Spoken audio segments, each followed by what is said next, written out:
linggo. Pero medyo masakit po ang mga butot balat ngayon dahil kahapon po kami nagmarcha lamang nagmarcha dito sa Dahig. Almost 7 kilometers po yan para kay Tatay Digong. Yan po isang unity walk para kay Tatay Digong. At ngayon po kasama ko ang mga kababayan natin, mga taga-UK, no? Mahigit 13 hours ang biyahe nila para makisali din sa marcha nito. At siyempre, pauwi na sila, pero bago sila umuwi, nakita-kita muna kami para magtakay sila. Pero alam niyo po ngayon, ang pag-usapan natin, yung malungkot na sinabi ni Ma'am Elizabeth Zimmerman Duterte, na bagamat in good health si Tatay Digong, siya ay butot balat na. Alam niyo po, naintindihan ko kung bakit kinailangan i-highlight ni Ma'am Elizabeth na talagang nasa mabuting kalagayan naman at kalusugan si Tatay Digong, wala nang gamot na iniinom. Kasi pag sinabi lang na butot balat, alam na natin kung ano ibig sabihin nun. Pero sinabi pa rin niya na butot balat. Ibig sabihin, napakalaki ng nawalang timbang kay Tatay Digong at literally siya ay butot balat na. Siguro naman, hindi mo na kinakailangan maging doktor para malaman kung bakit naging butot balat na si Tatay Digong. Sakit ng loob po yan.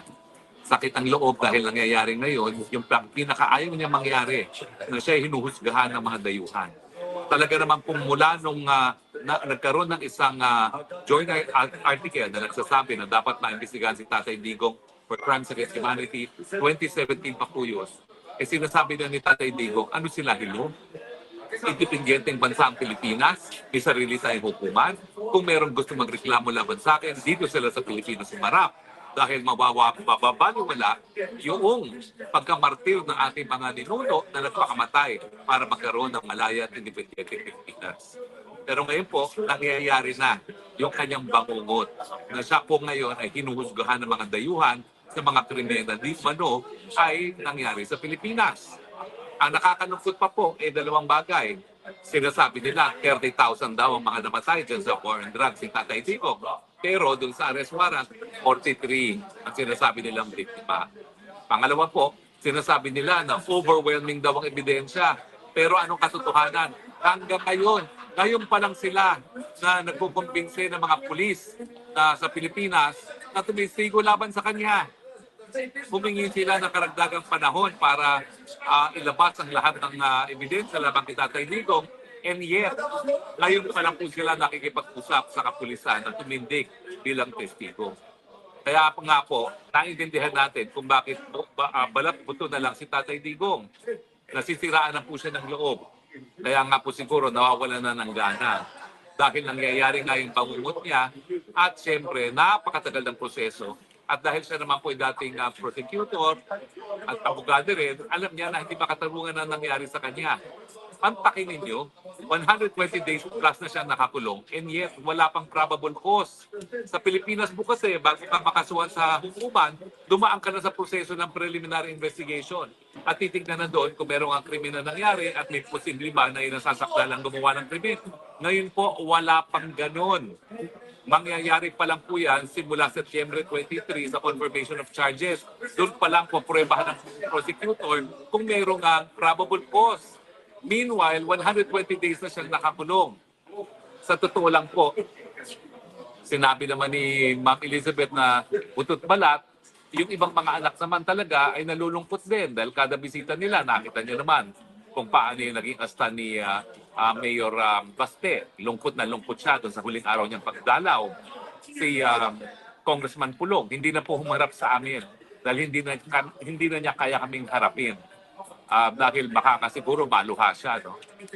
Hindi po mabuti ang lagay ni Tatay Digong. Yan po ay dahil sa sama ng loob. Yan po ay dahil sa nangyari sa ating bansang Pilipinas, hindi lang nangyari sa kanya.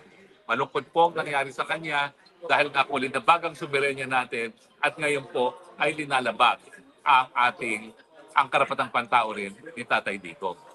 Well, bago po ako magpatuloy, lumarating ang pagkain namin tanghalian, pero tanungin ko muna po itong ating mga kababayan. Anong nararamdaman nyo nung nabalitaan nyo na butot balat na si Tatay Digong? Unahin po natin dito, no? Ito po ang namumuno nitong grupong to. Ito po, 2015 na pa, ay DDS na. Tayo po, si Emily, no?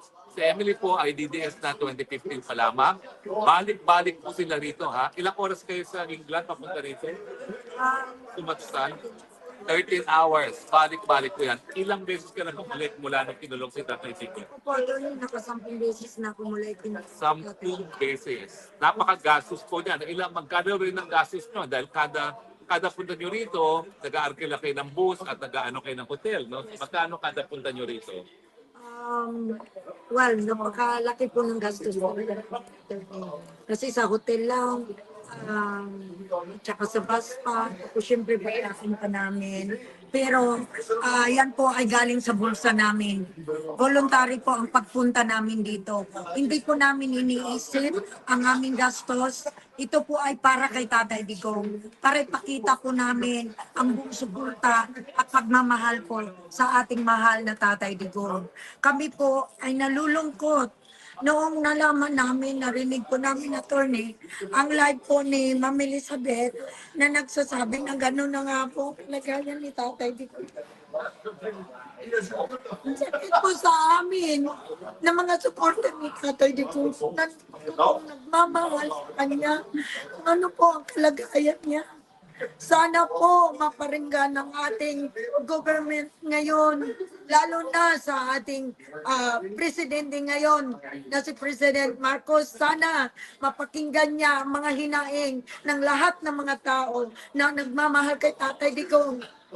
Nakauwi na po siya. Yun lang po ang hiling namin. Yun lang po ang pinapanalangin namin na makauwi po ng matiwasay na maayos si Tatay Digong. Si Tatay Digong po ay 80 years old na. Nasa loob ng ICC, Detention Center, na dapat wala siya dyan. Ginawa niya na maayos ang Pilipinas. Siya lang po ang nakapagbigay ng maayos na buhay sa ating mga Pilipino sa Pilipinas. Yan po sana ang maisip ng mga tao na gumawa nitong krimen kay Tatay Digong. Biro mo naman, binyahin nila si Tatay Digong, walang passport. It's illegal. Illegal po, attorney, ang pagdala na kay Tatay Digong. Yan po sana ang iniisip nila. Biro mo walang passport, nakarating si Tatay Digong ng dahil. Tapos, si Tatay Digong ay may sakit, mahina na. So dapat po, yan po ang iniisip ng mga Marcos ngayon. Si Tatay Digong lang po ang nakapalibing sa tatay ninyo. Sana po, maisip nyo rin yun. Mahal na mahal namin si Tatay Digong. Maraming salamat sa iyong madamdaming pananalita. No? Pero alam nyo, ang katunayan yan, ang malungkot, hindi lang nalinabag nga yung karapatang pantao ni Tatay Digong. Pero malungkot, siguro, akala ng mga Marcoses, dahil pinakulong nila si Tatay Digong, magtatagumpay sila sa kanilang kagustuhan na manatili sa pwesto forever. Marcos Part 2, Marcos forever. Pero hoy, Junior, sa tingin mo kung may mangyari kay Tatay Digong sa dahig, dahil sa ginawa mong pangingid na papapunta sa kanya, magtatagal pa kayo? Magdasal ka na tumaba muli si Tatay Digong dahil pag siya'y patuloy na pumayat at may mangyari sa kanya, tapos na ang inyong pamilya. Kung nung una, kayo'y nakapunta pa ng Hawaii, baka hindi na kayo makaalis ng Pilipinas at magharumintado na ang Pilipino. Hindi ko sinasabi na gawin yan ng ating mga kapwa Pilipino. Pero hindi po imposible yan. Nakabatuhin na kayo ng mga taong bayan pag minangyari kay Tatay Digong dito sa dahig. Mali kayo kung sa akala ninyo na wala ng problema sa inyo sa pamamagitan ng pagkikidnap nyo papunta ng dahig si Tatay Digong.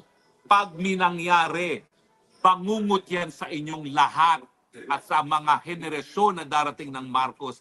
Hindi kayo patatawarin ng sambayan ng Pilipino. Tandaan nyo yan. Mag-aral kayo ng kasaysayan. Paano naging katapusan ni Muammar Gaddafi sa Libya?